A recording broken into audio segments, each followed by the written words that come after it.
The Family Health Podcast is brought to you in partnership with Things Happen, a trusted financial advisor that supports new parents and their families.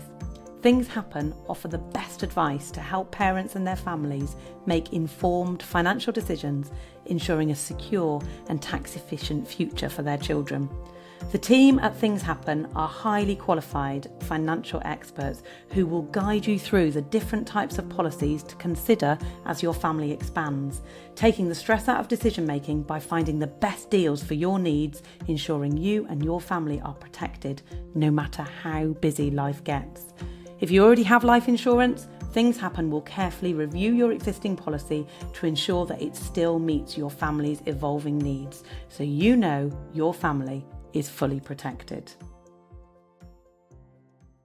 Hi, I'm Kate Ball and I'm the founder of Mini First Aid, and welcome to our podcast Family Health by Mini First Aid. Now, I'm delighted that you've taken the time to listen to the podcast, because whether you're in the car, cleaning the house or relaxing with a cuppa, our Family Health podcast covers a huge range of topics that might affect one of your family members. And if you've ever got a family health concern and you're thinking, I'm going to Google that, have a listen to us instead. Now, I'm thrilled to announce our guest this week. Melanie Hadida is a nutritional consultant and chef who is passionate about young people eating healthily. Melanie is also a huge advocate for getting our kids involved in cooking, which for loads of us is quite a scary prospect. I can't wait for this conversation. I am glued, ready for this one, ready to take home all your tips, Mel. So welcome to the Family Health Podcast, Melanie. Hi, thank you for having me. Tell us a little bit. I want to know where this passion for food, where did it come from, and how have you managed to start raising adventurous eaters? Yeah, so you can tell from my accent, I'm not from Leeds. I'm Canadian. I'm from Montreal. Montreal is a city kind of known for incredible culinary diversity. I'm also from a big ethnic family where kind of family gatherings, holidays, really everything day to day just revolves around food. So I've always been exposed to lots of foodies throughout my life. But I was actually a bit of a fussy eater growing up. No. And it wasn't until I traveled to India in my early 20s and I lived in a clinic that I realized that I was actually only fussy about like animal proteins, meat and eggs and fish. And that actually I was just an enthusiastic vegetarian for the most part. And in India, the majority of the food I was being served was vegetarian. So I never really had to pick or worry about meat or anything. And my love for food really, really soared in India. I lived in an Ayurvedic clinic, which treated people through herbs and spices. And I really got to see how Indian cooking evolved alongside the philosophy of food as medicine. So while I was learning about food as medicine, I was also learning how to cook Indian food. And so that's really where my love for cooking, nutrition, and my passion for eating really kind of thrived in India. I then went on to become a nutritional consultant, and my interest in food and eating for health really evolved with my own life. I was really interested in food for hormonal health, menstrual cycle. Then when I got pregnant myself, I became very interested in eating for pregnancy and, of course, postpartum cooking. I became really, really invested in preparing postpartum foods for my own experience. And then as my little girls got older, I started to become more interested in feeding them and how to get them as passionate about food as I am. So this has literally followed your life journey, right? This has been, this has been your journey. Now, you said twins, and of course my ears pricked up because those of you who follow my story will know that I have two sets of twins. And so whole eating journey with them is another great entity that we can discuss. But I was fascinated to hear that you ended up with one breastfed and one bottle-fed baby. How did that work out? And, with you thinking about nutrition and, all of those things, how did that work out for you when you had two babies feeding in different ways? Yeah, so my girls were born 2 days before the first lockdown started in the UK. Right. So this was March 2020. And this was really difficult because a lot of the postpartum support that I had kind of lined up for myself was no longer available to me, at least not face to face. So breastfeeding, the type of breastfeeding support that I was kind of hoping for was not really accessible to me anymore. You might have had the same experience, one little twin and one bigger one. And so my daughter Lior took to breastfeeding really, really well. And Rowan had a bit of a harder time just gaining weight and catching up. And because my husband was home from work, as a lot of us had that experience at the time, we started to gravitate towards Rowan becoming on the bottle and Lior being on the boob, and us being able to kind of share the difficulty of feeding time, which basically characterizes your entire day when you've got newborns. I first started with expressed milk for Rowan. I really hated pumping. It really, really kind of just depressed me. And so eventually by about 5-6 months, she was on formula. In the meantime, my boobs were very confused because I was trying to figure out, my boobs were trying to figure out, are you feeding one baby? Are you feeding two babies? We kind of went back and forth. I went to try breastfeeding with Rowan again. And so I experienced recurrent mastitis and a lot of challenges with breastfeeding for the first 6 months, I would say. And this is really why I was just fantasizing about giving them hummus and portobello mushrooms. And I really thought, once I can start to give them food, it was a way of me really making the breastfeeding journey a little bit easier to handle, really. Yeah, sure. And in fact, mastitis is a massive subject. It's one of the subjects that we cover on the Family Health podcast. I could talk all about that for hours. Yeah, too. there are still people that we know that just place their hands on their chest when they come to tell their story about mastitis, because for those of us who experience it, it's been, it's pretty tough, right? It's pretty scary, tough. and I found it wasn't necessarily the mastitis that was as bad as the anxiety over getting the mastitis. And sure. so, it's hard when your whole job really at that phase is to feed your children. And when it doesn't work out perfectly, as it kind of never does, it can be really tough on the mum. Yeah, massively so. Big emotional pressures. Now, you talked about going on to the solids bit and you dreaming about the weaning bit.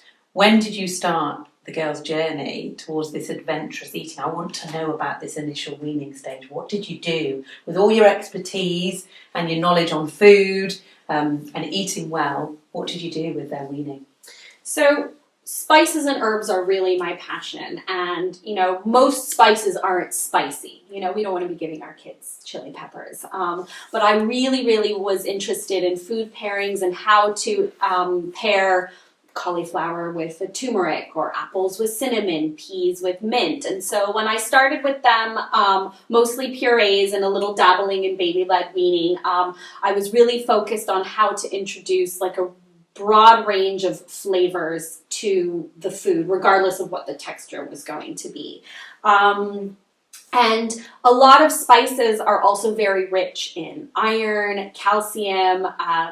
A lot of herbs are rich in antioxidants. And so it's a great way to kind of add, not just enhance the flavor of the food that you're giving your babies, but to add a little bit extra vitamins and minerals and all of that. So when I started with them, it was a way of me, even at like 6 months old, introducing them to something that was really important to me, that I was really passionate about, and a big part of my identity before becoming a mom. Sure. So I was just really excited about that. And then as they got older and as they started to be able to feed themselves a little bit more, being at home with your kids all day can be kind of boring. And so mealtime was a way for me to really, express myself and my creativity by sharing with them and feeding them.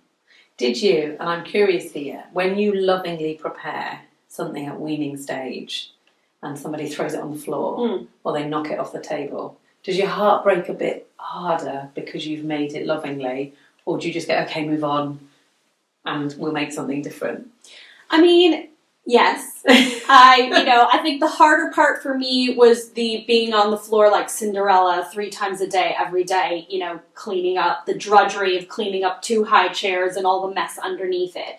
But I learned very quickly, especially with twins, that starting by offering very small portions reduced the potential for mess. And then if they want more, they can have more. And that's the exact same philosophy that I have with my kids right now. At 4.5, they, like you said, the time, the energy, the love, the emotion that goes into the meals that I cook for them, not all the time, but sometimes, to have to scrape that into the bin afterwards is just heartbreaking. So I start with small portions and then they can have more if they want. Did they get quite adventurous quite quickly? Yeah, I mean, I think a lot of us, our experience is probably from about 6 months to a year, or even 18 months. A lot of people say, oh, my kids, they ate everything, And so my girls really, I'd give them seaweed, I would make them gyoza or curries, and they would really eat, they were adventurous right from the start. I've tried to pick up on things that they didn't particularly like because I want to be able to respect that as well. But yeah, they were into everything right from the start. There's a stage, isn't there, where, like you said, where you present things on a spoon and they just wolf it down. Yummy, I'm trying everything. They're very brave. But then they have this little turning point where they go, no. Mm-hmm. Or they say no. And then you perhaps want them to eat what you presented them with, or that it's good for them or it's healthy. Did you get around that no, so that you don't have this fussy eater? Is it possible to do it? Yeah. I mean, once they learn to say no, they love to practice it. And kids will choose any time of day where you are kind of intimate with them to practice that no. So for some kids, it's getting dressed. For some kids, it's bedtime. And for a lot of kids, it's meal times. I think because feeding, especially in the newborn phase, is so emotional for us, that a lot of that lingers into the toddler and then the young child phase, where we think that eating and mealtime is kind of like the be-all, end-all and the make or break of the day.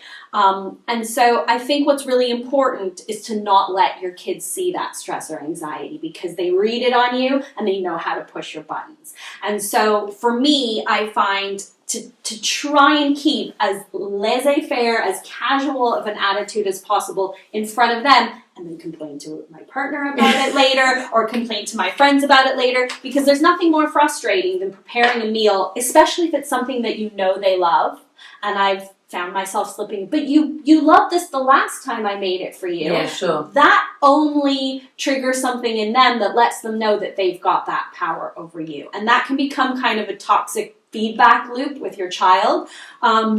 So trying as hard as possible to keep a calm mind, park it, and worry and talk about it later, complain later. So I do a lot of the, okay, you don't have to eat it. You don't have to eat it. Or, I thought you liked that. That's why I made it for you, and then not let them see that it bothers you, because that's when it can really start to become habit forming. And you don't want it to be a battle, right? Absolutely not.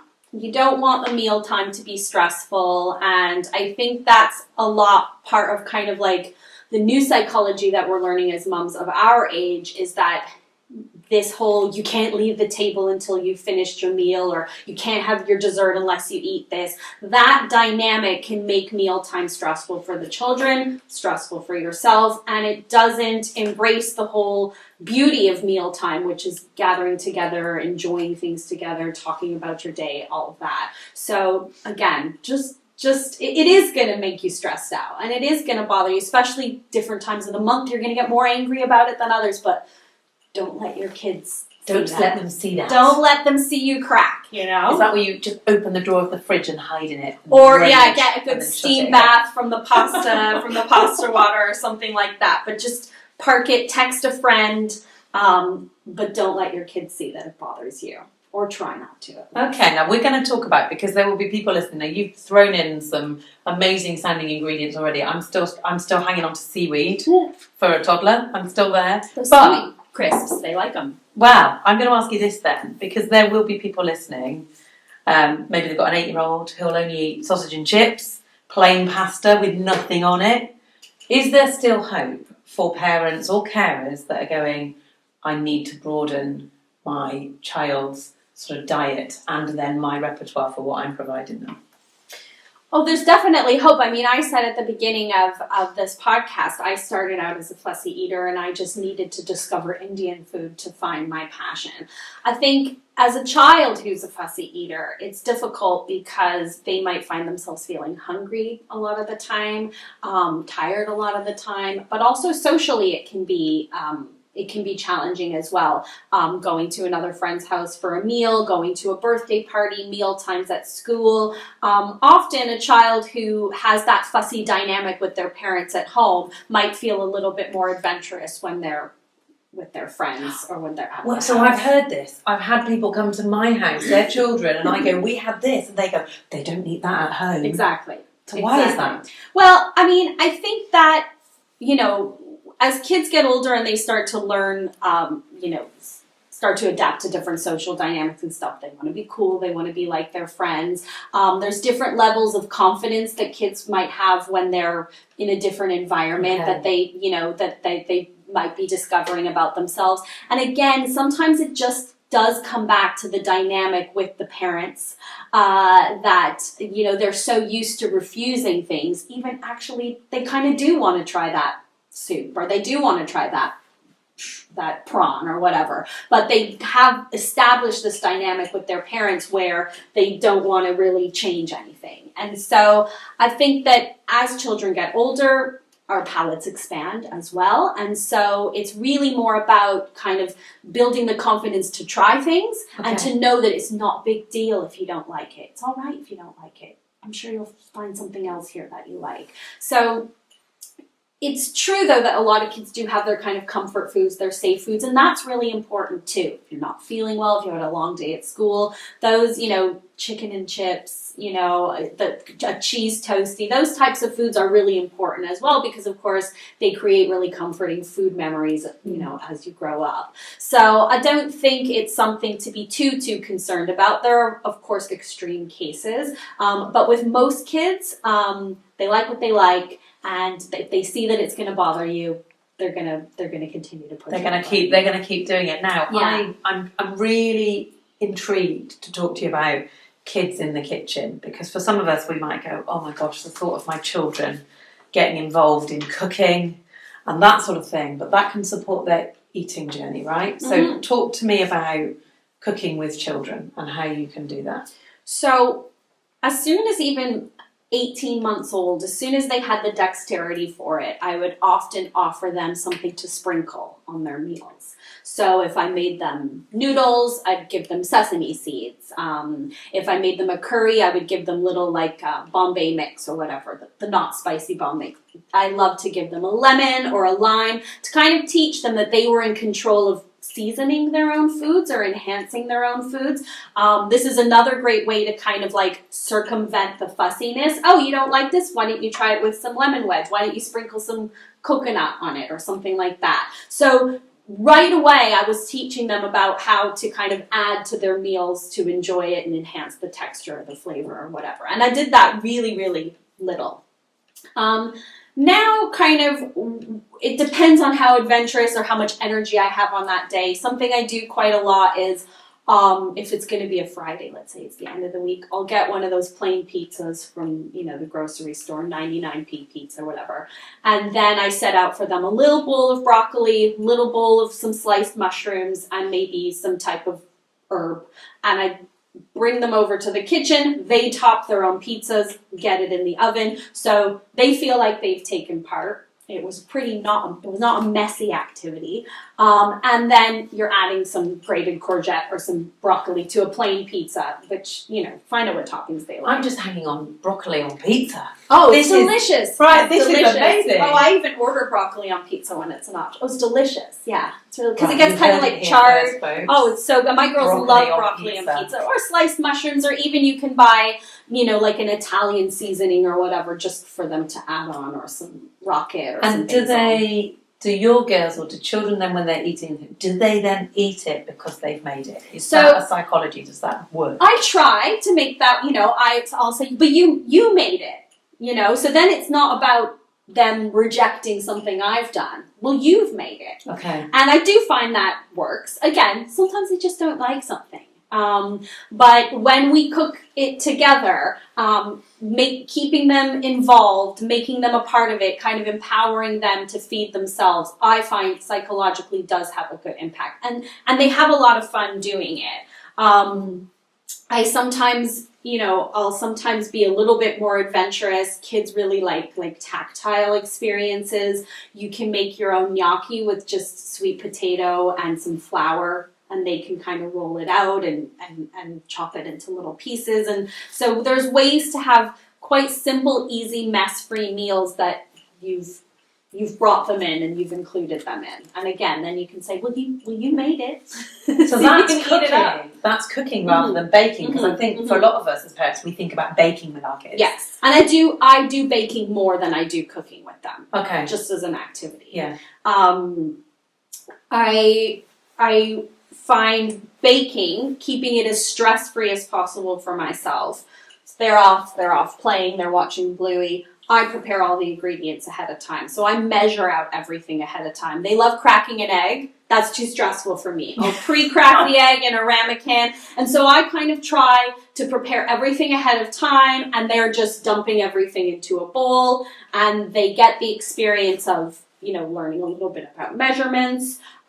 They have the patience of waiting for the food, for the treats or whatever to be finished. And it's a fun, tactile kind of learning experience. And everybody licks the spoon, right? Everyone licks the spoon. I won't say with raw egg, because we're on a health podcast here. But to be honest, I try to do baking I love to cook. I don't love to bake. I find it's too much chemistry and measurement and math is involved.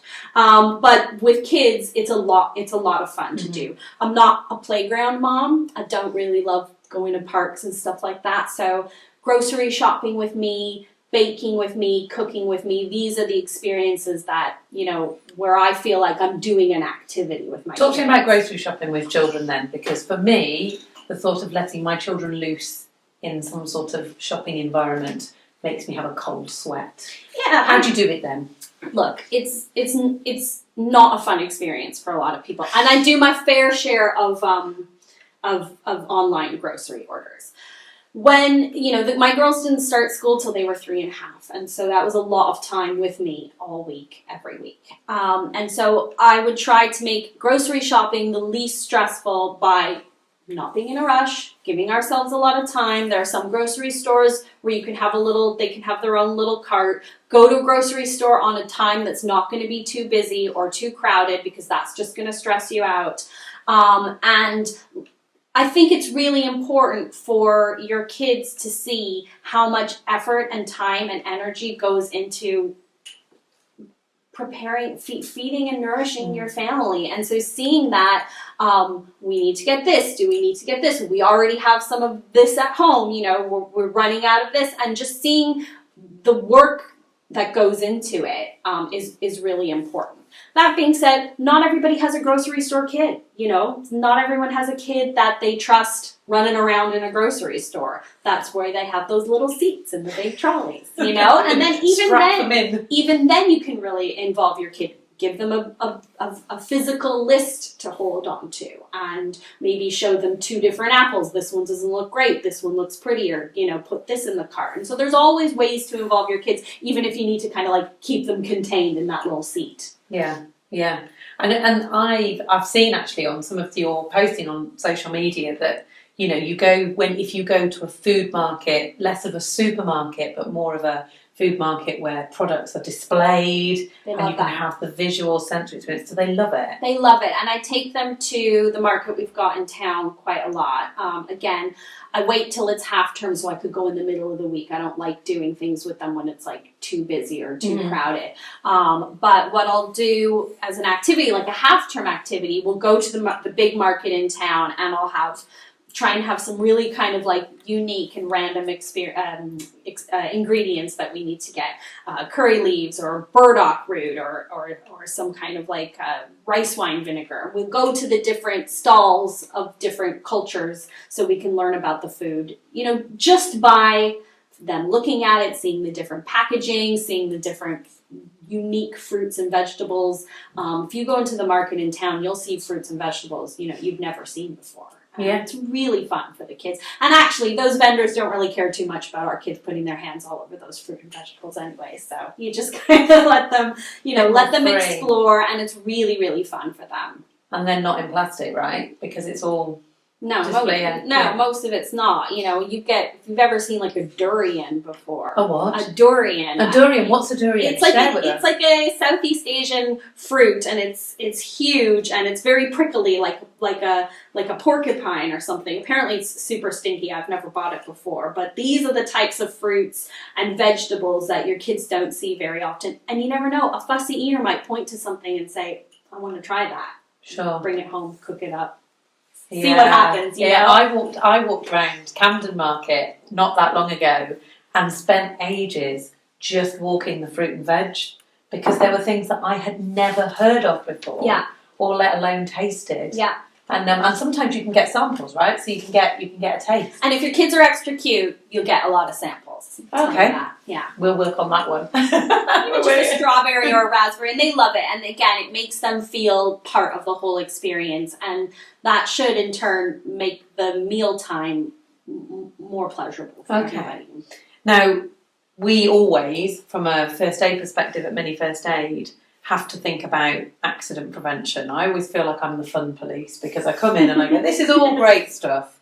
But there are things that could happen, risky things that could happen in the kitchen with children, thinking about knives, hot pans, kettles. If you're scared about letting your children loose in the kitchen, but you want them to have this cooking experience with you, preparing food, seasoning food, what can you do to make sure you're as safe as possible? I mean, there are a lot of baking recipes, for example, that are really just, you don't need to be anywhere near the hob or anywhere near the oven. If you've got a kitchen island or a big kitchen table, or even on the floor, you can get all the ingredients set up and have them, dumping and mixing without having a knife or anything hot anywhere. Okay. And so for me, it's always really important to know that my kids are kind of nowhere near the oven when we're cooking together. And then any element of the recipe that involves heating up, I just do that on my own later on. They're getting a little older now, so sometimes I'll let them bring a stool over to the hob if I'm doing something and kind of keep them at a safe distance. It is really important if you're keeping them away to at least always be explaining to them, this is hot, you could get hurt, look, mommy's got these mitts on, or whatever, so that they always kind of see that zone of the kitchen as somewhere they need to be more careful in. Yeah, sure. I got them these amazing knives, these safe plastic knives, which I can link you to after, because every time I use them on Instagram, people always ask me for the link. And these are knives that they can cut bananas, strawberries, potatoes, dough. So the knives are strong enough to have quite enough resistance for them to really feel like they're chopping. Yeah. But they're not going to hurt themselves with it. So kind of looking at what are some of the safe kitchen utensils so that they do really feel that like they're doing something. Mm-hmm. Sure. My kids love to help shucking corn or peeling the skin off of onions or taking peas out of a pod. So these are all ways that they can really feel like they're cooking with you without having a knife or something hot anywhere nearby. It sounds amazing.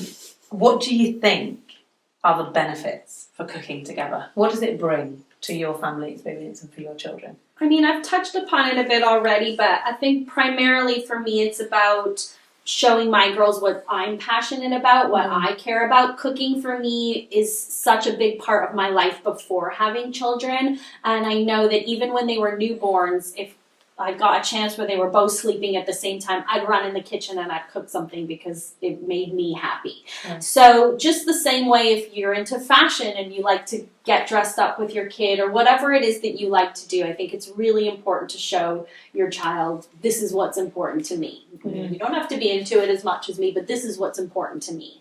And again, I think it's really important for your kids to see how much time and energy and effort and thought goes into the meals that you prepare for them. I think a lot of that work is kind of,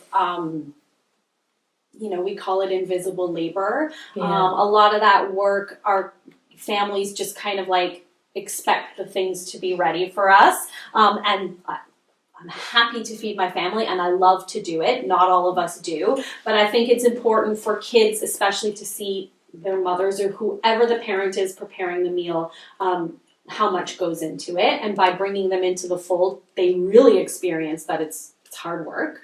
And then just it's just fun for them to interact with different flavors and textures and colors, and I think all of that just creates a much more fun, light experience in the kitchen. I am totally bought into this. I think it's absolutely brilliant. I am a bit of a rare example because I have 6 children. Yes. And sometimes cooking for 6 means that the volume is massive. Mm-hmm. Yeah. And I also sometimes need to make something huge and really quick. Drop me your best ideas. What do I need to be making that's quick and easy and isn't going to break the bank?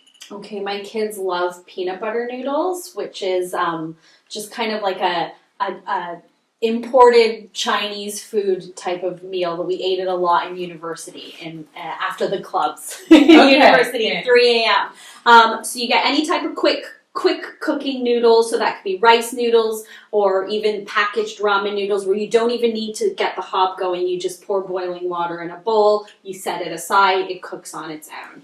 And then you make a sauce with some creamy peanut butter, maybe a little bit of soy sauce, being mindful of sodium, of course, a bit of maple syrup or some juice from like a tangerine or a clementine or whatever citrus you've got around. Whisk it up with some hot water, mix it with the noodles. You've got a delicious meal. And that is dinner ready made. Dinner's ready made. You've got peanut butter in there, so there's some healthy fats. You've got protein, and then I always like to have like frozen peas or frozen edamame beans in the freezer, and then my kids just add the peas on, so that adds more vegetables. And peas and edamame are also really dense in protein, so you don't have to worry about cooking meat. Just get something out of the freezer, make the sauce. Don't even have to turn the hob on for any of that stuff. Just get the kettle going. I do a lot of batch cooking. I have a nice freezer, and so I do a lot of sauces on a Sunday or broth on a Sunday. I'll freeze them into cubes so that I can always kind of reach for something that's been homemade, but I'm not chopping vegetables every night. I'm kind of taking from some investment that I made on a Sunday, and then I'm using that throughout the week or even over the season just to kind of boil up some pasta and then grab some sauce, some veggie sauce that I've made from the freezer. So that kind of helps. And I also do like a lot of one pot stuff. So one pot chicken and rice they really like. And you could put the chicken and the rice and whatever veggies you have and some seasoning in a big pot with a lid and just leave it alone. That's why people love slow cookers, Yeah. And if you don't have a slow cooker and you do have a big family to cook for, I would definitely recommend investing in one, looking up slow cooker recipes, and just letting the world be your oyster for that. Sounds great. I'm hungry now. I'm really hungry now. And I think one of the things, or one of the challenges that we will often, find for all of us, it's tough economic times, is that sometimes people will assume that eating healthier or some of the recipes that we've talked about or braving new tastes come at a cost. Can you do this for relatively cheap but still maintaining that nutrition for your children? Yes, absolutely. I think you do need a little bit of investment when it comes to trying to determine where to get the best ingredients for the cheapest price. I won't name any grocery stores by name, but in our neighborhood, we've got some great kind of like lower cost grocery stores. I know where I can get maple syrup for cheap. I know where I can get peanut butter for cheap, large quantities, and almond flour, for example. So I make a 3-ingredient peanut butter cookie for my kids all the time. Almond flour, peanut butter, maple syrup. Mix it all together, bake it for 10 minutes, and you've got a very protein-dense food snack that's going to fill them up for the whole week. Yeah. So, lentils. Lentils are the most nutritious, the most nutrient-dense food on the planet for the lowest cost. If you invest in learning a little bit about how to cook with lentils, how to add them to your meals, how to make dal, which is one of my favorite things, Indian kind of lentil curry, you can feed your kids super nutritious, dense in protein, dense in iron for pennies, really. That's incredible. So you have to kind of do a little bit of that thaw and kind of know, I know which grocery store in Chapel Allerton has red peppers for the cheapest. Red peppers are really expensive. So you got to kind of make note of where you can get certain ingredients, pay attention to promotions and sales, and it is possible for sure. Brilliant. I'm inspired. I'm going home to cook something really cool. Everybody's going to help, and if they don't finish it, it's okay. Yeah? Yes, Brilliant. absolutely. Melanie, we could talk all day, and your wealth of knowledge has been fantastic. Thank you so much. We really appreciate it, and I'm sure everybody listening can't wait to put some of your ideas into practice and to get searching. We always ask every guest that comes on the Family Health podcast for a takeaway. So it's something that they would want everybody to take away from our conversation today. What would you, from your experiences, what would you want to share with everybody? If your kids are fussy eaters, you're not doing anything wrong. It really is down to nature, what they like and what they don't like. If you try hard to take your own personal emotions out of it, keep it fun, keep it light, keep it breezy, complain about it later to your friends, then you have the ability to kind of shift the dynamic. And of course, starting as early as possible is really important. Mel, thanks so much. And we will, in the show notes for this episode, we will share links to Mel's social media so that you can see some of these delicious recipes and some of the reference points where she shops. We'll let you see that from her social media as well so that you can go check it out and cook something brilliant with your families at home. Thank you so much for listening to the Family Health Podcast today. Please don't forget to subscribe to the podcast on your favourite podcast channel, and you can also subscribe to the Mini First Aid newsletter, which brings health and family well-being advice into your inbox every week. Now, if you want to see what Mel looks like, some people like to watch the podcast now as well, you can jump over to our YouTube channel where the full recording of today's podcast can be found. And my final request for you all listening today is if there are any topics that you would like us to cover on the Family Health Podcast, please do get in touch and we'll invite our next guest along on your request. Mel, thanks for joining me. Thank you. You've been listening to the Family Health Podcast. And just a little reminder from me and our sponsor, Things Happen, that if reviewing your life insurance is still on your to-do list, take time to get in touch with a Things Happen advisor today.